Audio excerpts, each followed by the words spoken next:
اچھا مفتی صاحب، میرا آپ سے پہلا سوال یہ ہے کہ آپ نے جو ایک کتاب لکھی ہے اور آپ کی وہ غالباً پہلی کتاب ہے جی اور جی اس کا موضوع ہے کہ ایک سے زائد شادی کیوں؟ ایک سے زائد شادیوں کی ضرورت کیوں؟ اچھا، ایک سے زائد شادیوں کی ضرورت کیوں؟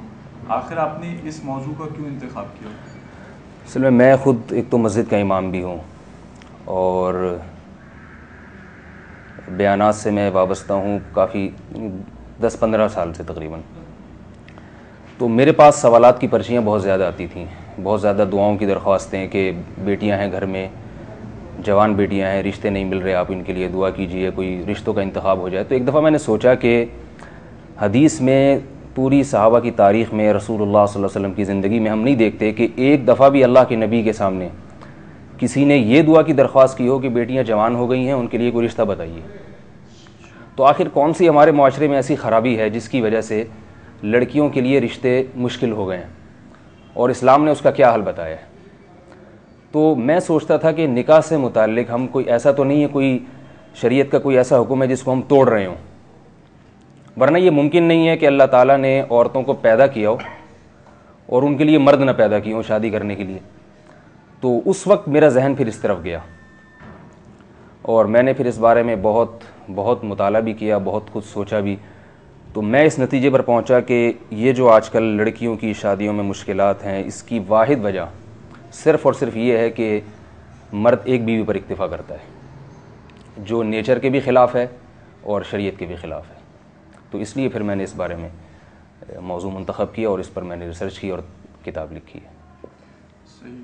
اچھا، یہ جو ایک شادی جو آپ نے کہا کہ مرد جو ہے ایک عورت پہ کرتا ہے، تو وہ اس کو عام لفظوں میں انگلش میں مونوگیمی کہتے ہیں. جی. صحیح. اور جو ایک سے زائد اسے پولیگیمی کہتے ہیں. تو ایک تجزیہ نگار ہیں اوریا مقبول جان صاحب، میں ان کا انٹرویو کر رہا تھا، تو انہوں نے یہ کہا کہ حقیقتاً مونوگیمی کہیں ایگزسٹ نہیں کرتی، یعنی موجود نہیں ہوتی. اگر ایک شخص ہے، عام طور پہ وہ یہ کہ اگر وہ اس کی شادی ہے لیکن باہر دفتر میں اس کے اور چکر چل رہے ہیں، جی، تو اس کی حقیقت میں حقیقت نہیں ہے اس کے اندر. تو آپ کیا اس سے اتفاق کریں گے؟ دیکھیے، اگر آپ مرد اور عورت کی فطرت کا اگر مطالعہ کریں گے نا، تو مرد کو مرد کہتے ہی اس لیے ہیں کہ اس میں یہ سیکچول پاور عورت سے زیادہ ہوتی ہے. اگر اس میں عورت کے برابر ہوتی ہے تو وہ مرد نہ ہوتا پھر وہ. تو یہ عجیب ناانصافی ہے کہ مرد میں اللہ نے یہ قوت زیادہ رکھی، اسے بھی ایک بیوی رکھنے کا حکم دیں، اور عورت میں اللہ نے یہ کم رکھی ہے، وہ بھی ایک شوہر رکھے. تو یہ مرد کے ساتھ ناانصافی ہے. تو نیچر کے لحاظ سے، فطرت کے لحاظ سے، آپ اگر جو یورپ کے ڈاکٹر ہیں وہ بھی اس بات کو تسلیم کرتے ہیں کہ مرد کبھی بھی ایک عورت پہ گزارا نہیں کر سکتا، ناممکن ہے. اگر کرے گا تو بہت متقی ہوگا، پرہیزگار ہوگا، یا یہ کہ اس کے لیے کوئی دوسرا متبادل راستہ ہی نہیں ہوگا. تو یہ اس صورت میں تو ممکن ہے، ورنہ اگر ہم دونوں کی ساخت کو دیکھتے ہیں اور اس کی میڈیکل سائنس کو اگر دیکھا جائے، میڈیکل سائنس کیا کہتی ہے، تو مرد کے لیے ایک بیوی کافی نہیں ہے. ویسے بھی آپ یہ دیکھیے کہ عورت پر تو ہر مہینے اور سال میں ایسے ایام آتے ہیں جن میں مرد کی وہ خواہش پوری کرنے کے قابل نہیں ہوتی، جبکہ مرد جب سے بالغ ہوتا ہے اور جب تک بوڑھا نہیں ہوتا، سال کے 12 مہینے 24 گھنٹے ہر گھنٹے وہ اس قابل ہوتا ہے کہ اپنی خواہش کو پورا کرے وہ. تو اس سے بھی یہ پتہ چلتا ہے کہ فطرت عورت پہ تو روک تھام لگاتی ہے، مرد پہ فطرت کی طرف سے کوئی روک تھام نہیں ہے. تو اب آپ مجھے بتائیے کہ نفاس کے ایام ہیں، حیض کے ایام ہیں، ان میں مرد تو مکمل تیار ہوگا، عورت تیار نہیں ہوگی. تو مرد کے لیے اگر حلال راستہ اس کو مہیا نہ کیا جائے، متبادل کا انتظام نہ کیا جائے، تو اس کا مطلب ہے آپ اس کے لیے حرام کے دروازے کھول رہے ہیں، اور شریعت حرام کو ناپسند کرتی ہے. دنیا کی کوئی بھی مہذب قوم ایسی نہیں ہے جو زنا کو ایک اچھے اس سے دیکھے اور زنا کو پسند کرے. اچھا، اگر اس بات پہ اگر کوئی یہ دلیل دے کہ اللہ تعالیٰ نے خود قرآن پاک میں کہا ہے کہ تمہارے لیے ایک ہی بہتر ہے، اگر حقوق کے حوالے سے جو بات کی گئی، تو اس کے بارے میں آپ کیا کہیں گے؟ دیکھیے، قرآن مجید کی جو آیت ہے نا، فَانْكِحُوا مَا طَابَ لَكُم مِّنَ النِّسَاءِ مَثْنَىٰ وَثُلَاثَ وَرُبَاعَ، اللہ نے شروع جو کیا ہے 2، 3 اور 4 سے شروع کیا ہے.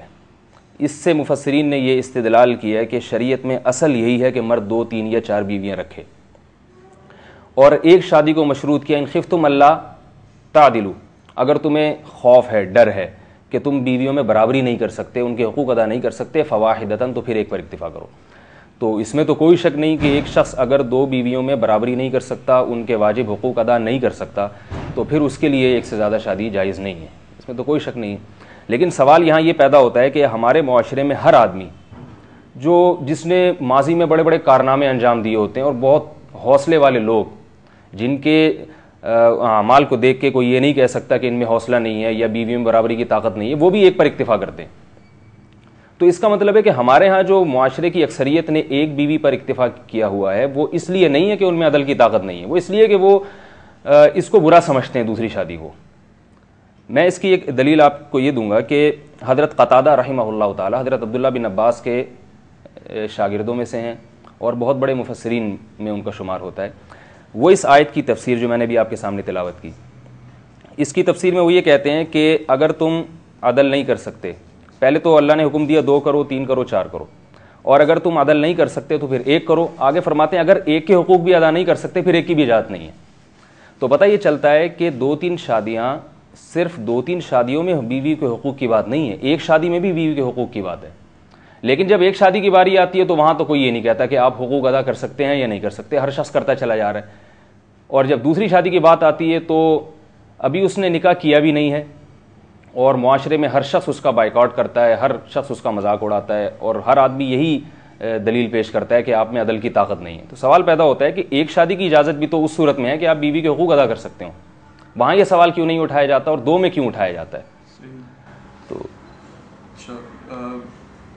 دوسرا ایک سوال یہ تھا کہ جو بات کی جاتی ہے کہ حقوق کی, جی تو وہ کیا حقوق ہیں بیوی کے جس میں عدل کیا جائے؟ دیکھیے اس کا مدار ہے قرآن مجید میں اللہ نے حکم دیا وعاشروہن بالمعروف, کہ ان بیویوں کے ساتھ عرف کے مطابق بھلے طریقے سے رہو. عرف کی اللہ نے عرف پہ اس کو چھوڑا ہے, یہ اس لیے بتا دی کہ لگا بندہ کوئی ضابطہ نہیں ہے کہ آپ نے صبح جی اتنی روٹیاں کھلانی ہیں اور صبح ناشتے میں اتنے پراٹھے کھلانے ہیں, اتنی روٹیاں, اتنے مکھن, اتنے ایسا کوئی لگا بندہ حساب کتاب نہیں ہے. عرف پہ چھوڑا ہے. عرف کی تفصیل جو فقہا بیان کرتے ہیں وہ یہ کہ آپ جس خاندان سے لڑکی لا رہے ہیں یہ دیکھا جائے گا کہ وہ لڑکی اس خاندان میں اس کا جو لائف اسٹائل تھا اور جو اسٹینڈرڈ تھا رہنے کا وہ کیا تھا. اگر آپ بہت اونچے گھرانے سے لا رہے ہیں, بہت مالدار لڑکی سے شادی کر رہے ہیں, تو آپ کو اس کے حساب سے پھر رہائش بھی دینی پڑے گی, لباس, 3 چیزیں آتی ہیں اس میں, لباس اور رہائش اور خوراک.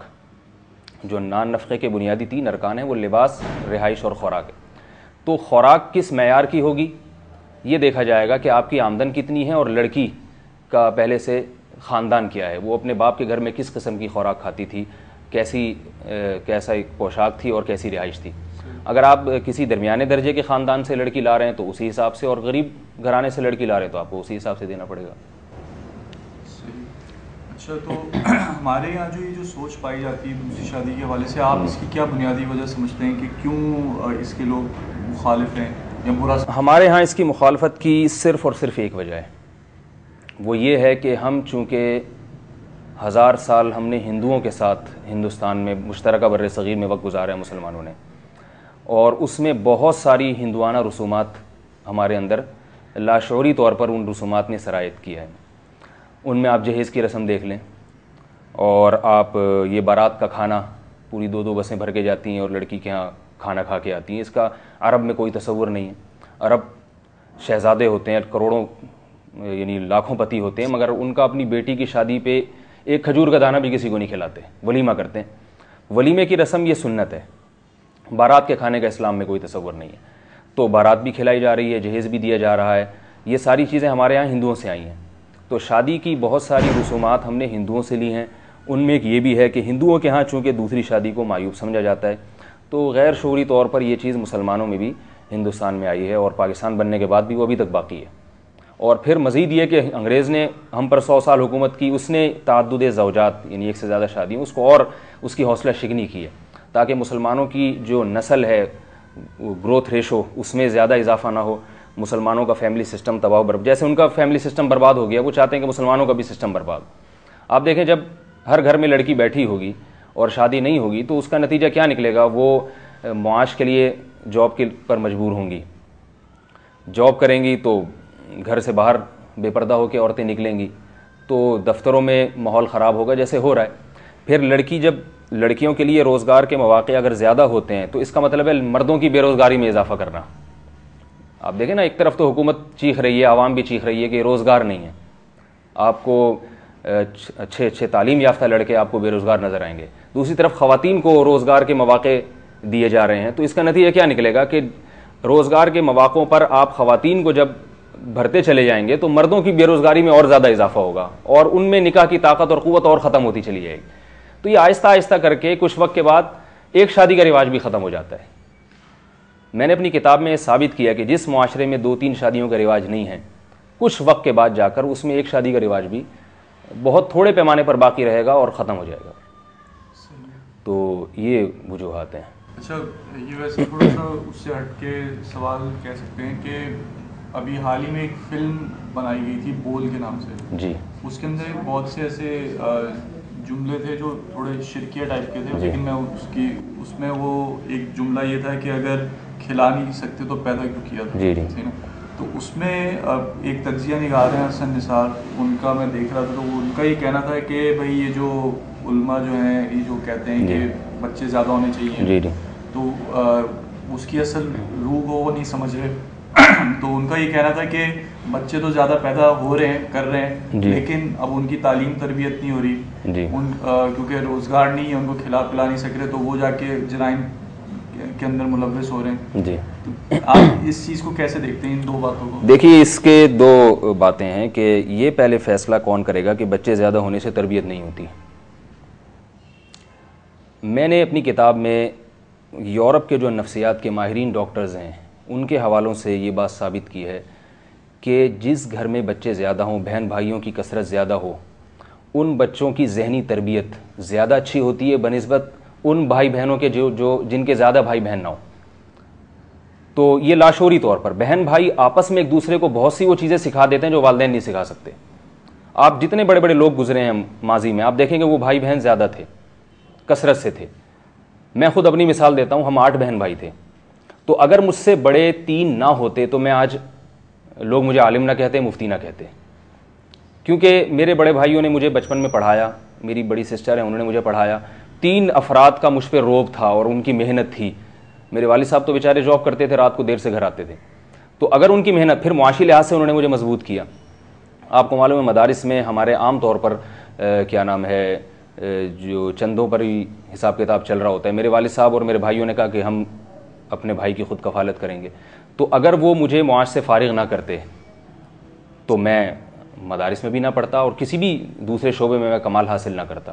تو اور اس کے علاوہ میں نے بھی دوسرے جتنے لوگوں کو دیکھا ہے، میں نے اکثر یہی دیکھا ہے کہ جن کے بہن بھائی زیادہ ہوتے ہیں ان کی تربیت زیادہ اچھی ہوتی ہے. دوسری بات، آپ جو بے روزگاری اور ملازمت کی بات کر رہے ہیں، تو یہ فلسفہ، یہ نظریہ سرے سے ہی غلط ہے کہ آبادی گھٹنے سے روزگار کے مواقع بڑھتے ہیں. یہ اتنا بڑا جھوٹ ہے کہ